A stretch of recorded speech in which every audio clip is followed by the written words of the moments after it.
बुजुर्ग माता पिता की भावनात्मक प्रेरक कहानी। ये कहानी एक ऐसे आदमी जो एक बड़े मेडिकल स्टोर का मालिक था। पहले उसका मेडिकल स्टोर अपने ही शहर में था, लेकिन वहाँ उसकी कमाई कम होती थी। फिर उसके दोस्त ने उसे सलाह दी कि वो अपना मेडिकल स्टोर दूसरे शहर में सेटल करे, वहाँ उसकी अच्छी कमाई होगी। पहले तो उसने ऐसा करने से मना कर दिया, क्योंकि उसके माता पिता भी बुजुर्ग हो चुके थे। उनकी देखभाल कौन करेगा और उनका कोई और सहारा भी नहीं था।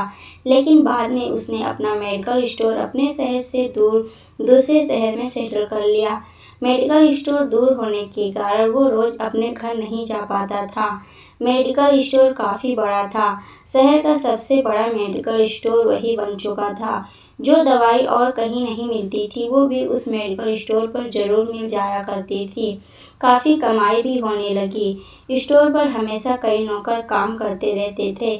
सब कुछ ठीक चल रहा था कि एक दिन सुबह का समय था और स्टोर पर काफ़ी भीड़ थी।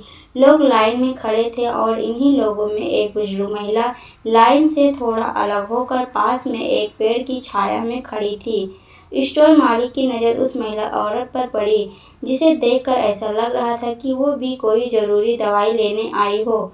थोड़ी देर में स्टोर से भीड़ खत्म हो गई, लेकिन बुजुर्ग औरत स्टोर पर नहीं आई। स्टोर मालिक उसे वहीं पर खड़ी देखकर सोचने लगा कि कोई दवाई लेने आई होगी या कोई अन्य मदद की ज़रूरत होगी। चलो मैं ही वहां जाकर उनकी मदद करता हूँ। और खुद वहां पर जाकर बुजुर्ग महिला से कहा, माता जी, आप काफ़ी देर से यहीं खड़ी हो, आपको क्या चाहिए? ये सुनकर बुजुर्ग औरत बोली कि मैं दवाई लेने आई थी, लेकिन मैं भूल गई कि कौन सी दवाई लेनी है।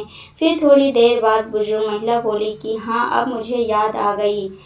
मेडिकल मालिक ने कहा, जल्दी बताओ आपको कौन सी दवाई चाहिए, मैं आपको लाकर दे दूँगा। तो उन्होंने कहा कि मुझे बच्चों की याद न आने की दवाई चाहिए। ये कहते हुए बुजुर्ग महिला की आंखों से आंसू आ गए और वो वहाँ से चल दी। ये बात सुनकर मेडिकल स्टोर मालिक कुछ नहीं बोल पाया और उसकी आंखें भी भर आई और अपने माँ बाप को याद करने लगा, जिन्हें वो अपने कमाई के चक्कर में भूल चुका था।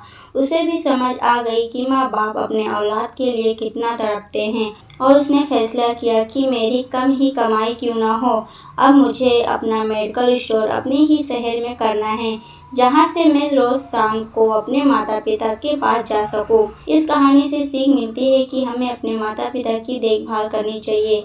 जिस तरह से बचपन में बच्चों को अपने माता पिता की ज़रूरत होती है, उसी तरह जब माता पिता बुजुर्ग हो जाते हैं तो उन्हें सबसे ज़्यादा ज़रूरत अपने बच्चों की ही होती है।